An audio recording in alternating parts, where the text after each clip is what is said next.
Assalamualaikum dan salam sejahtera. Hari ini saya akan membentangkan bab 19 iaitu proses penerbitan ayat. Pengenalan. Ayat yang dapat dibina oleh penutur dalam sesuatu bahasa itu tidak terbatas jumlahnya, infinity, baik dari segi bentuk, ragam, jenis dan lain-lain. Walau bagaimanapun, secara umumnya ayat-ayat yang dibina itu dapat dibahagikan kepada dua, iaitu ayat dasar dan ayat terbitan. Ayat dasar ialah ayat yang mempunyai satu subjek dan satu predikat. Binaannya dapat dibahagikan kepada 4 pola, iaitu sebagaimana yang telah dibincangkan dalam bab 14. Ayat terbitan ialah ayat yang dihasilkan atau diterbitkan daripada ayat dasar mengikut peraturan atau proses tertentu. Dalam proses tersebut berlaku perubahan yang sistematik pada ayat yang terlibat. Oleh sebab berlaku perubahan, maka binaan ayat terbitan tidak dapat dipadankan dengan mana-mana pola ayat dasar. Proses penerbitan ayat. Proses penerbitan ayat dalam bahasa Melayu terbagi kepada 3 jenis. Yang pertama, proses pengguguran. Kedua, proses penyusunan semula. Dan ketiga, proses perluasan. Pertama, proses pengguguran. Pengguguran ialah proses menerbitkan ayat dengan cara melakukan penghilangan terhadap sesuatu unsur dalam ayat yang terlibat. Proses pengguguran ini dapat dibahagikan kepada 4 jenis. Yang pertama, pengguguran frasa nama subjek. Kedua, pengguguran frasa predikat. Ketiga, pengguguran frasa nama yang mendahului frasa relatif. Dan keempat, pengguguran kata nama yang menjadi inti frasa nama subjek. Pengguguran frasa nama subjek. Pengguguran mengikut proses ini, frasa nama yang menjadi subjek ayat digugurkan. Contoh, A. Keluar dari sini. B. Jangan duduk di situ. C. Jawab soalan saya. D. Pakai kasut itu. E. Ambil buku itu. Dalam ayat A hingga E di atas, subjek terdiri daripada kata nama atau kata ganti diri orang kedua dalam ayat perintah. Misalnya, awak dan kamu, Fatimah, digugurkan. Contoh seterusnya, F. Datuk Arif kaya, Datuk Arif dermawan. Datuk Arif kaya dan dermawan. G. Azmir berjaya cemerlang. Azmir sabar. Azmir gigih berusaha. Azmir berjaya cemerlang kerana sabar dan gigih berusaha. H. Ibu suka memasak. Ibu tidak suka menjahit. Ibu suka memasak tapi tidak suka menjahit. Dalam ayat F, G dan H, subjek yang sama iaitu berhuruf condong dalam ayat kedua atau selepasnya yang mengalami pemajmukan digugurkan. Pengguguran frasa predikat. Pengguguran seluruh predikat. Contoh, A. Arif memancing ikan. Karim memancing ikan. Arif dan Karim memancing ikan. B. Saleh bekerja kilang papan. Abu pekerja kilang papan. Saleh dan Abu pekerja kilang papan. C. Cikgu Siti sedang mengajar. Cikgu Rahayu sedang mengajar. Cikgu Siti dan Cikgu Rahayu sedang mengajar. Seluruh predikat dalam ayat yang kedua, bahagian yang berhuruf condong yang digabungkan dengan ayat induk digugurkan. Pengguguran bahagian-bahagian predikat. Contoh, A. Kami ditipu oleh orang itu. Kami ditipu. Pengguguran oleh frasa nama dalam ayat pasif. B. Kami akan hadir ke majlis perkahwinannya. Kami akan membawa hadiah istimewa. Kami akan hadir ke majlis perkahwinannya dan membawa hadiah istimewa. Pengguguran kata bantu yang sama akan. C. Baju itu masih cantik. Baju itu masih boleh dipakai. Baju itu masih cantik dan boleh dipakai. Pengguguran kata bantu yang sama iaitu masih. Contoh D. Penghulu kami. Penghulu menemui kami. Penghulu membantu kami. Penghulu menemui dan membantu kami, iaitu pengguguran objek yang sama, kami. I. Persembahannya amat mempesonakan kami. Persembahan amat mempesonakan, itu pengguguran frasa nama objek kata ganti nama diri bagi kita ganti nama diri orang pertama bagi kata kerja transitif yang mendukung maksud adjektif emotif. Berita itu sungguh mengembirakan saya. Berita itu sungguh mengembirakan. Pengguguran frasa nama objek kata ganti nama diri orang pertama bagi kata kerja transitif yang mendukung maksud adjektif emotif.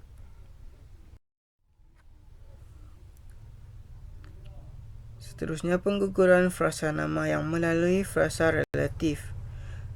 Dalam pengguguran jenis ini, kata frasa nama atau frasa nama yang mendahului frasa relatif digugurkan. Contoh E. Orang yang datang tadi abang sulung saya. Jadi, yang datang tadi abang saya. B. Rumah yang besar itu rumah pengetua kami. Jadi, yang besar itu rumah pengetua kami. C. Pelajar yang sakit itu dibawa ke hospital. Yang sakit itu dibawa ke hospital. D. Budak lelaki yang berbaju putih itu adik saya. Yang berbaju putih itu adik saya. E. Wanita yang cantik itu isterinya. Yang cantik itu isterinya. Kata nama atau frasa nama bagian yang berhuruf condong dan bercetak tebal yang mendahului frasa relatif digugurkan. Pengguguran kata nama yang menjadi inti frasa nama subjek. Dalam proses pengguguran jenis ini, kata nama yang menjadi inti frasa nama subjek digugurkan. Contoh, amalan bersedekah dituntut oleh agama Islam. Bersedekah dituntut oleh agama Islam. B. Tugas memeriksa kertas jawapan murid ialah tugas guru. Memeriksa kertas jawapan murid ialah tugas guru. C. Perbuatan berbohong boleh merosakkan imej diri. Berbohong boleh merosakkan imej diri. D. Aktiviti berkebun dapat menyihatkan badan. Berkebun dapat menyihatkan badan. E. Tabiat makan lewat malam boleh menggemukkan badan. Makan lewat malam boleh menggemukkan badan. Kata nama atau frasa nama bagian yang berhuruf condong dan bercetak tebal yang menjadi inti frasa nama digugurkan. Dalam contoh ayat seperti ini, kata kerja atau frasa kerja berfungsi sebagai subjek. Proses yang kedua ialah proses penyusunan semula. Penyusunan semula ialah proses menerbitkan ayat dengan cara mengubah susunan atau kedudukan kata, bentuk atau cara binaan dalam sesuatu ayat mengikut peraturan tertentu. Dalam hal ini, makna ayat tidak berubah. Terdapat 3 jenis penyusunan semula dalam bahasa Melayu, iaitu seperti yang ditunjukkan dalam rajah di bawah. Yang pertama, penyusunan semula frasa nama subjek. Kedua, penyusunan frasa nama objek. Dan penyusunan semula melalui ayat songsang. Penyusunan semula frasa nama subjek. Proses ini merupakan proses mengubah ayat aktif kepada ayat pasif. Dalam proses ini, berlaku perubahan susunan perkataan, perubahan imbuhan, pertambahan perkataan atau pengguguran imbuhan dan fungsi sesuatu kata atau frasa. Perubahan unsur yang berlaku dalam pempasifan ayat bergantung kepada jenis kata ganti nama diri yang digunakan dalam ayat itu. Contoh 1. Mereka menternak ayam. Ayat aktif. Ayam diternak oleh mereka. Ayat pasif. Perubahan yang berlaku. Objek dalam ayat aktif dikedepankan dan objek itu menjadi subjek bagi ayat pasif yang terakhir. Untuk imbuhan pada kata kerja dalam ayat aktif ditukar kepada imbuhan kata kerja pasif di. Kata kerja pasif diikuti oleh kata sendi nama oleh untuk membentuk frasa sendi nama. Contoh kedua, saya membeli baju itu. Ayat aktif. Baju itu saya beli. Ayat pasif. Perubahan yang berlaku. Objek dalam ayat aktif dikedepankan dan menjadi subjek dalam ayat pasif yang terhasil. Kata ganti nama orang pertama dan ketiga yang mengikut subjek dalam ayat pasif tidak boleh diikuti oleh kata kerja berimbuhan pasif. Sebaliknya mesti terdiri daripada kata kerja dalam bentuk kata dasar sahaja. Seterusnya, penyusunan semula frasa nama objek. Proses ini sebenarnya berkaitan dengan penyusunan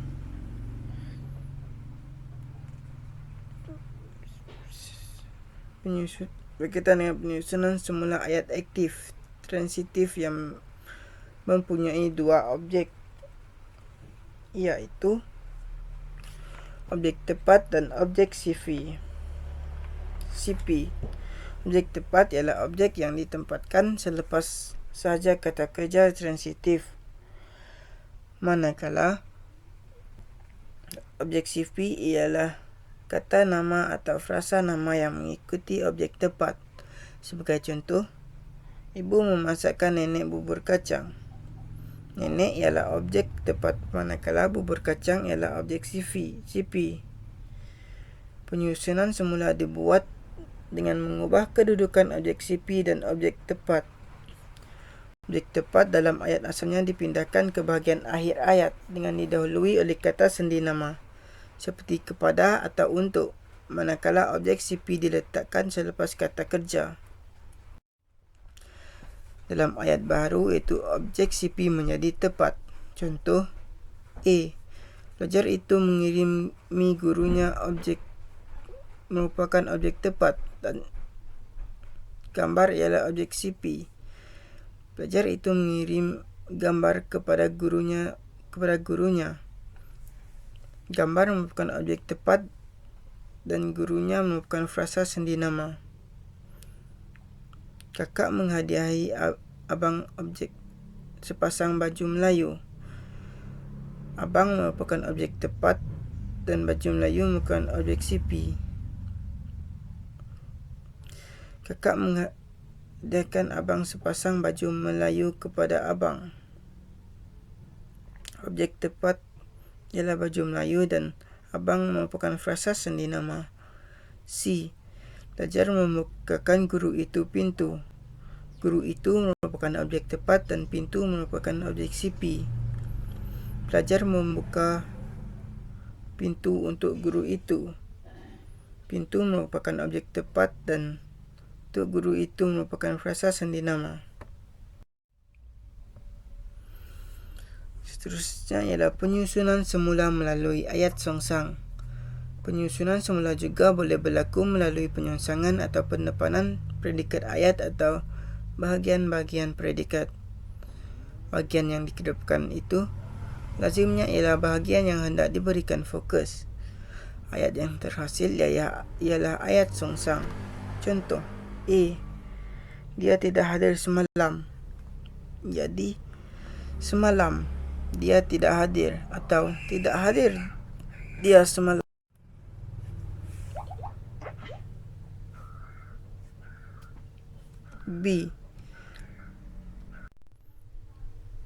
Azman bekerja keras untuk masa depannya. Untuk masa depannya, Azman bekerja keras atau bekerja keras azman untuk masa depannya. C. Kami pulang ke kampung pada minggu lalu. Jadi pulang ke kampung kami pada minggu lalu, atau ke kampung kami pulang pada minggu lalu, atau pada minggu lalu kami pulang ke kampung. Daripada contoh yang diberikan dapat disimpulkan bahawa pendepanan predikat boleh berlaku dengan dua cara, iaitu pendepanan seluruh predikat dan pendepanan sebahagian daripada predikat. Contoh lain pendepanan seluruh predikat. A. Amin ke pasar pada setiap hujung minggu. Pada setiap hujung minggu, ke pasar Amin, atau ke pasar pada setiap minggu, Amin. B. Kanak-kanak itu sedang bermain di padang bola. Sedang bermain di padang bola kanak-kanak. Contoh pendepanan sebahagian daripada predikat. A. Kami menaiki pesawat khas ke tempat itu pada bulan lalu. Menaiki pesawat khas kami ke tempat itu pada bulan lalu. Pendepanan kata kerja dan objek. Menaiki pesawat khas ke tempat itu kami pada bulan lalu. Pendepanan kata kerja dan objek dan satu unsur keterangan. Pada bulan lalu, kami menaiki pesawat khas ke tempat itu. Pendepanan satu unsur keterangan. Selain ayat tunggal, sesetengah ayat majmuk juga boleh disongsangkan. Contoh, dia telah membeli rumah yang selama ini menjadi idamannya. Rumah yang selama ini menjadi idamannya telah dibelinya. B. Untuk mereka berkunjung ke sini tidaklah mudah. Jadi tidaklah mudah untuk mereka berkunjung ke sini.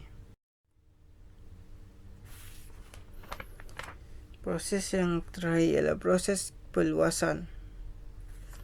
Proses ini merupakan satu cara untuk meluaskan ayat, iaitu dengan memberikan maklumat tambahan kepada bahagian-bahagian ayat, sama ada bahagian subjek atau predikat. Ayat yang terhasil daripada perluasan itu ialah ayat majmuk. Contoh, A. Ramai pekerja asing bekerja di negara ini.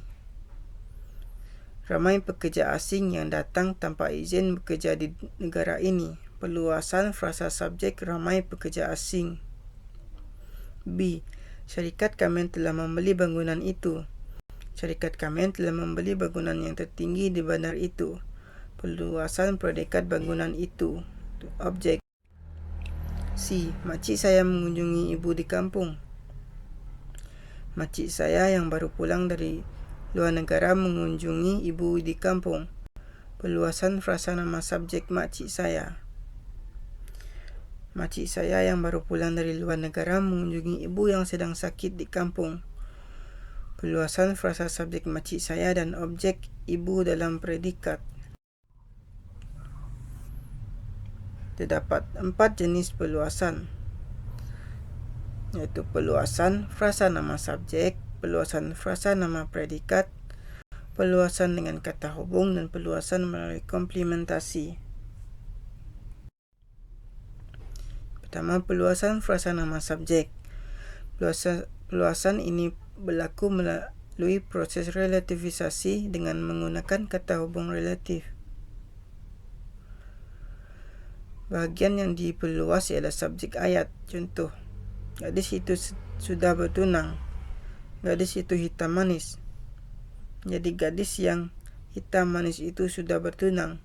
Syarat, subjek ayat yang dipancangkan itu mestilah sama atau serupa dengan subjek ayat yang pertama, iaitu ayat yang menjadi induk atau klausa bebasnya. 2. Perluasan frasa predikat.